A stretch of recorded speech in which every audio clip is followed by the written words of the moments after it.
Hello everybody, welcome back to Awkward Science with Mr. Morales. Today we're going to be doing test corrections for the Earth processes test.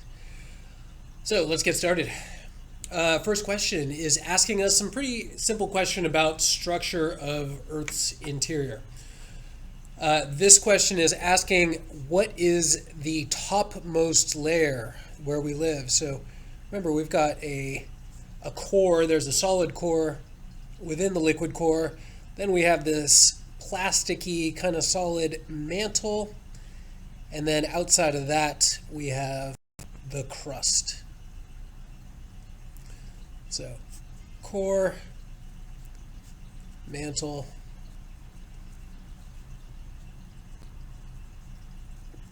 so the topmost layer upon which we live is the crust.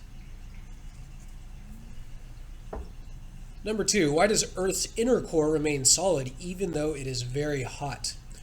So things that are really hot probably want to become liquid or gas. I mean, this is so hot that it would prefer to evaporate into gas. However, the pressure that is being applied by all of the mass on top of it pressing upon the center on that core is what keeps it in its solid form. So the answer is C, pressure. All right, this one's asking about landforms and whether they happen at convergent boundaries or divergent boundaries. Remember, a convergent boundary is a place where we have two plates converging or coming together at each other. And a divergent boundary is the opposite. We have two plates that are moving away from each other.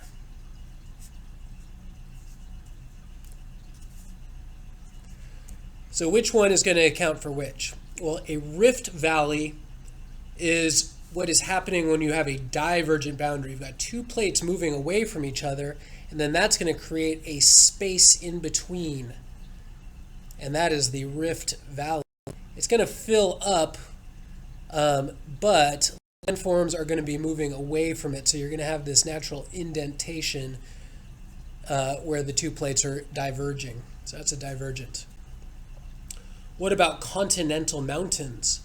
Well, continental mountains are going to occur because you've got one plate pushing into another.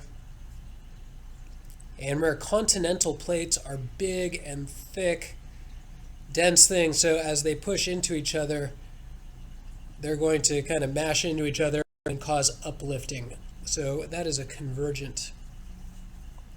A mid-ocean ridge is essentially a rift valley that's happening in the ocean. For a mid-ocean ridge, you have seafloor spreading. And then you have magma that is coming up and filling the gap and cooling in the water in between. So this is a divergent boundary. An ocean trench. So an ocean trench is happening where we have the convergence of ocean plate with continental plate. And so as these things move together, you're getting subduction of the ocean plate, but that is creating this trench here. So this is also a convergent situation.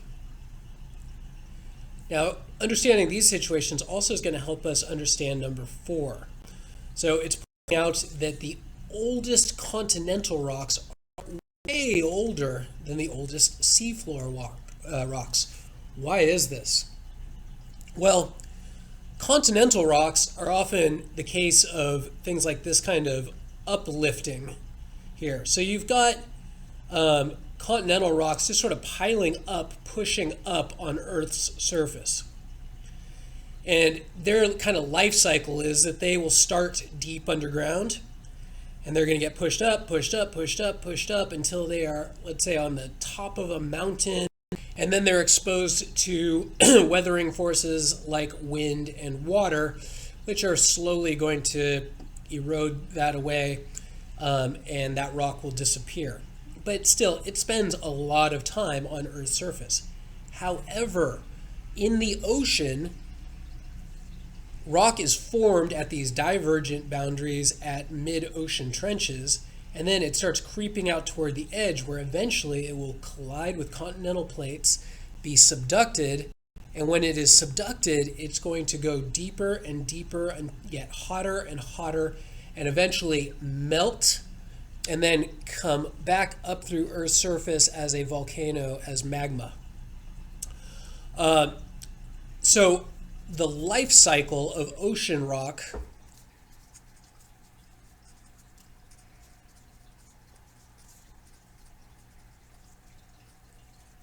is much faster than continental rock. Now I have to explain my understanding of tectonic plates because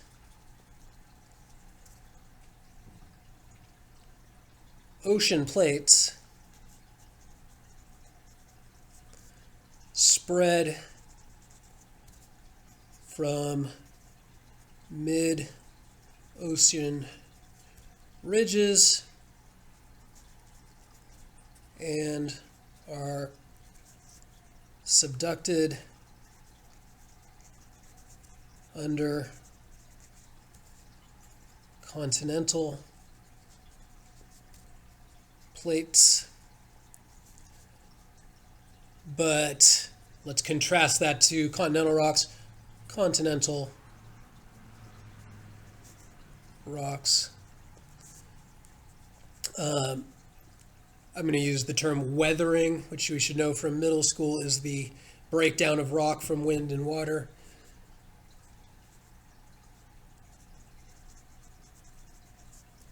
Much more slowly. Boom.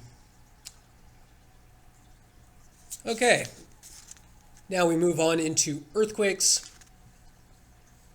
and volcanoes. Which type of seismic waves, P waves, S waves, or surface waves, is described by each of the following? Which ones cannot travel through the core? Well, those are the secondary waves, or S waves, that move in a transverse pattern. So S. Which ones cause the most damage to buildings? Well, buildings are on the surface, so that would be surface waves. And which ones are the first waves to reach a seismograph station? Remember, first is primary because they're the fastest, so those are P waves. P for primary, S for secondary. All right, now let's talk about volcano types. These eruptions alternate between flow and explosive activity, forming a volcano with alternating layers of ash, cinders, and lava. The clue is there in the composition is of different things. So those are composite volcanoes that are made of different layers of material.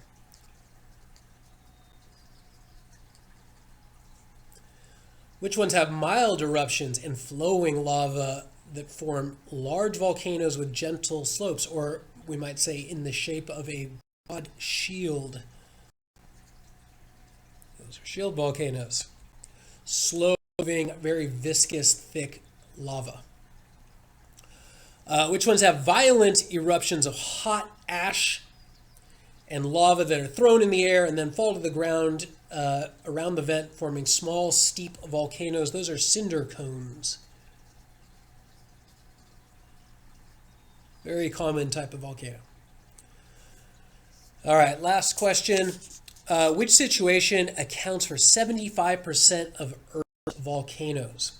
Well, that kind of takes us back up to what we're talking about here, which is subduction. If we were to look at a map of volcanoes on the Earth, we would see that most of them occur along the edges of continents where ocean plate is pushing into continental plate. So that would be right there. Divergent plate boundaries, that accounts for mid-ocean ridges. There's a lot of magma coming to the surface, but we wouldn't call those volcanoes. transform fault boundaries, that's earthquakes, and hotspots are a source of volcanoes, but much smaller in number than what we get along the, say, the ring of fire around the Pacific Ocean. Okay, next we will talk about a CRET about earthquakes.